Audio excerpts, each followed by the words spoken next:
దీపాన్ని వెలిగించటం ద్వారా మనలో అంతరంగా ఉన్న అజ్ఞానాన్ని తొలగింపజేసుకోవచ్చు.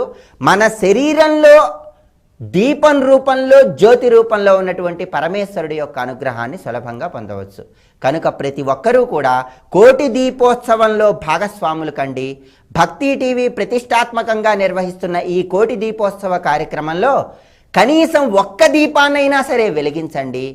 మన శరీరంలోనే దీపం రూపంలో ఉన్న శివుడి యొక్క అనుగ్రహాన్ని పొంది ఆ శివయ్య రూపాన్ని ఎదురుగా దర్శించుకోవటం ద్వారా జీవితంలో ఇహలోకంలో సర్వ సంపదలు పొంది పరలోకంలో తప్పనిసరిగా మోక్షాన్ని పొందటానికి ప్రతి ఒక్కరూ ప్రయత్నించండి.